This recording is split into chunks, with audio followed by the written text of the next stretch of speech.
porque a gente vai trazer as informações sobre as tensões entre Estados Unidos e Venezuela.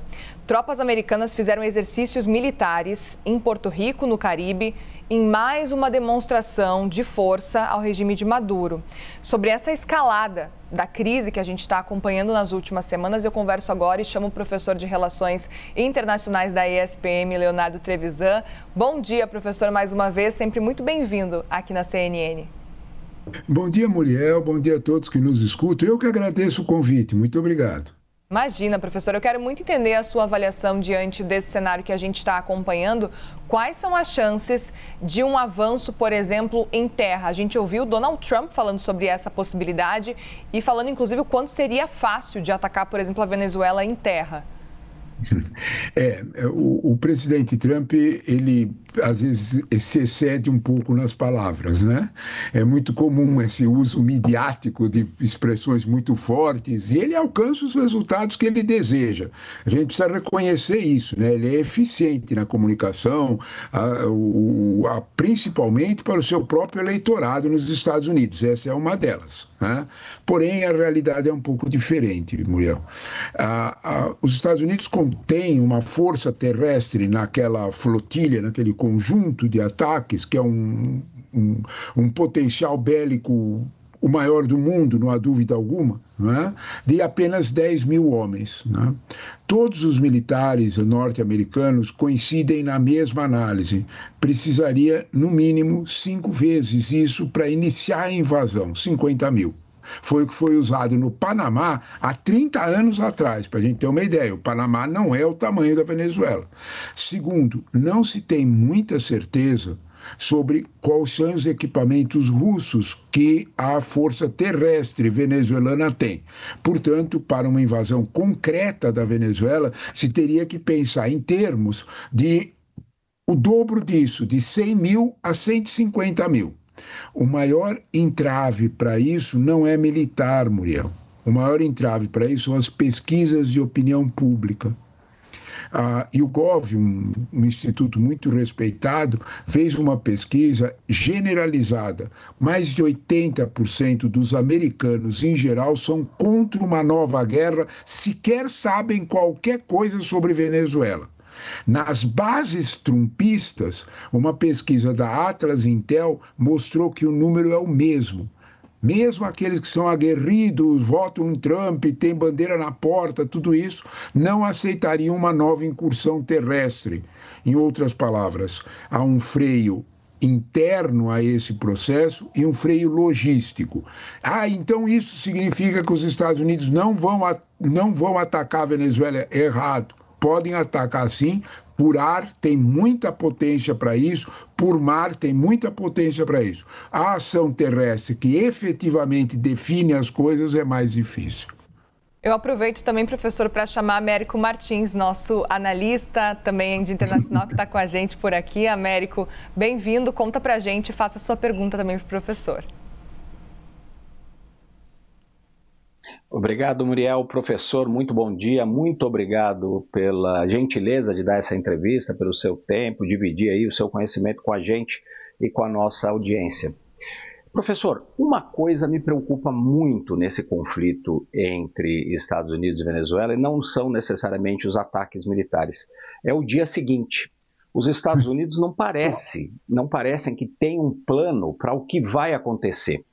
A pressão vem aumentando, como o senhor disse, é possível que aconteçam ataques, uma invasão obviamente menos provável, mas está claro que os Estados Unidos estão pressionando muito pela queda do Maduro. Eles gostariam de ter uma mudança de regime, mas não tem nenhum plano para o dia seguinte. Vamos supor que o Maduro peça exílio imediatamente na Rússia.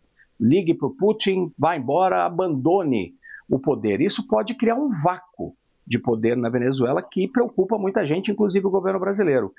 O que o senhor acha que poderia acontecer nesse dia seguinte? Não me parece que os Estados Unidos tenham nenhum plano para isso. Existe um risco muito grande ali, não? Olha, eu desconfio, Américo, primeiro bom dia para você, ótimo falar contigo, mas eu desconfio que você pôs o dedo na ferida. Tem plano. O que é que se pretende efetivamente com a Venezuela? Porque a preocupação é generalizada. Né? Vamos imaginar que ele bombardeia a Venezuela. Vamos imaginar que Maduro saia da Venezuela. Né? Primeiro de tudo, nós temos que entender como é o sistema militar venezuelano. Ele é único na América Latina, não tem outro parâmetro igual. Américo, os militares venezuelanos penetraram na vida econômica da Venezuela. O modelo é mais ou menos o mesmo do Egito, que você conhece bem. Os militares egípcios tomam conta da indústria têxtil, tomam conta da indústria química egípcia. Acontece o mesmo. Américo, não há uma única empresa grande, média, na Venezuela que não tenha pelo menos 2 ou 3 militares no seu conselho de administração. A maior empresa venezuelana, a cereja do bolo, aonde sai o dinheiro que eles vivem, a PDVSA, é totalmente dominada por militares. Então, você trocar Maduro vai significar pouco. Exatamente o que você perguntou. O que vai acontecer no dia seguinte? Né? Então nós vamos colocar a Maria Corina. Desculpa, o que você faz com o poder de fato na Venezuela, que são os militares, embrenhados na vida econômica inteira e social do país? Esse é o modelo. Isso não é novo, isso vem desde o Chávez, isso vem desde 2002. Tem mais de 20 anos. Então, quando nós olhamos para esse quadro, como é que você vai fazer efetivamente essa mudança? O que me parece é que nós estamos lidando com fatos que são pouco claros. Vamos lembrar um fato que eu acho que é essencial para a gente entender essa crise. Antes de chegarem as flotilhas, dos primeiros barcos aparecerem no Mar do Caribe, os 3 primeiros destroyers e tudo mais, uma semana antes, o presidente Trump fez um decreto retirando as sanções para uma petrolífera, a maior petrolífera americana, a Chevron, voltar a negociar com a Venezuela. Se nós não entendemos isso, nós não entendemos a crise. Uma semana antes de botar os barcos lá na frente, no Mar Caribe, abriu a negociação com a Chevron. Há vários analistas desconfiados que Maduro fez o sinal, recebeu a Chevron e subiu o preço para chegar ao acordo. Não cumpriu a parte dele no acordo. Não é novidade, ele fez a mesma coisa no acordo de Barbados. A crise se instalou. Porque a Chevron entrou, porque o que está acontecendo na Venezuela é que petróleo, são vários fatores, né? Petróleo não é algo que respeite, o lençol de petróleo não respeita os limites geográficos. Então, pela Guiana, estão entrando inúmeras petrolíferas para pegar petróleo que é daquele lençol. Até a Petrobras. Então, as chinesas, várias europeias e as americanas de fora. É isso que impulsionou a Chevron a dizer: eu quero meu pedaço, porque foram eles que arrumaram toda a infraestrutura de petróleo da Venezuela. Então, o quadro é um pouco mais complexo e ele envolve interesses das petrolíferas americanas que não foram atendidos por inteiro. É exatamente isto que a diplomacia latino-americana está tentando forçar com a Venezuela. Cheguem num acordo, mas parece que os preços definidos ou o valor definido pelos militares venezuelanos é alto demais. E eles estão jogando nessa possibilidade de não ocorrer uma invasão. É num quadro tenso como esse, que ele é econômico, ele envolve petróleo, que um ataque militar pode acontecer. Não há dúvida alguma que a situação é tensa, mas não há dúvida alguma também que os dois lados, tanto Estados Unidos como Venezuela, escondem a parte mais intensa do jogo.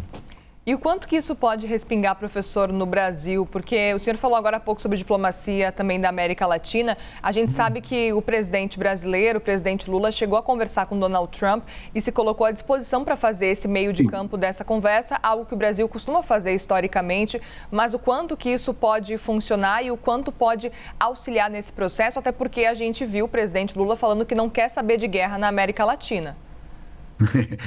Muriel, você tocou no outro lado do problema, que também é exatamente o que disse o Américo. O dia seguinte, para as nações limítrofes, Brasil, Colômbia, Peru, é assustador, até para a Argentina. Se a gente olhar para o que o presidente Lula falou a Trump, dois pedidos. Não inicie uma guerra, porque a gente não sabe como é que ela vai terminar. Segundo, não inicie uma guerra porque a crise humanitária que virá será brutal. Muriel, tem 3 milhões de venezuelanos, é 10% da população deles. Na Colômbia, tem 600 mil no Brasil, tem mais de 1 milhão na Argentina. Esses números iriam aos extremos. Porque imagine você uma sequência de bombardeios americanos, como é que fica Maracaibo, que é a entrada por Roraima, as pessoas vão fugir para lá, ou vão fugir para a Colômbia. Então, portanto, para os outros países isso é muito preocupante. Até mesmo um governo favorável aos Estados Unidos, como o governo Milei, já deu sinais de que quer contenção, porque ele sabe o que pode acontecer. Você vai ter refugiados de guerra bastante em número muito grande.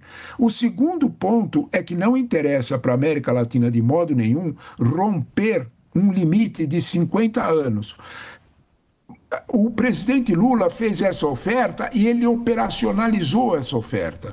Desculpe, a gente precisa ler nas entrelinhas o que está acontecendo. A ida de um grande empresário brasileiro, o Joesley Batista, que todos noticiaram, a Bloomberg abriu a negociação, a CNN mostrou detalhes dessa negociação. Então, ele foi à Venezuela como um emissário do presidente Lula. É claro, ele tem interesse até da petrolífera dele de entrar na Venezuela, mas nesse momento ele foi tentar apaziguar a pressão de Maduro sobre o preço para chegar a um acordo com as petrolíferas americanas. Não há dúvida nenhuma que o Joesley foi fazer isso. É um emissário, um achado. Porque um empresário com esse porte, que é muito bem relacionado, ele ajudou muito na diplomacia empresarial das tarifas brasileiras, foi ele que abriu a porta direto com o Trump, ele é dono de 30% da oferta de carne nos Estados Unidos. Pensa nisso. Então, quando nós estamos olhando para esse quadro, o Joesley caiu do céu para ir fazer uma ponte. Parece que, infelizmente, ainda não chegamos a um acordo. Eu não sei, Muriel, me parece que os militares venezuelanos, de fato, estão exigindo um preço alto demais nas relações com a Chevron. E é o fato que, enquanto isso não se resolver, vai ser muito difícil e a possibilidade de um ataque é real. Muito bem, professor de Relações Internacionais da ESPM, Leonardo Trevisan. Algo me diz, professor, que a gente vai conversar bastante ainda sobre esse assunto nas próximas semanas. Infelizmente, como disse o Américo, vamos pensar sempre no dia seguinte. Ele tem toda a razão. É isso. Obrigada, bom professor. Dia a todos. E obrigada, Américo, também. Eu que agradeço. Bom dia. Obrigada, bom dia.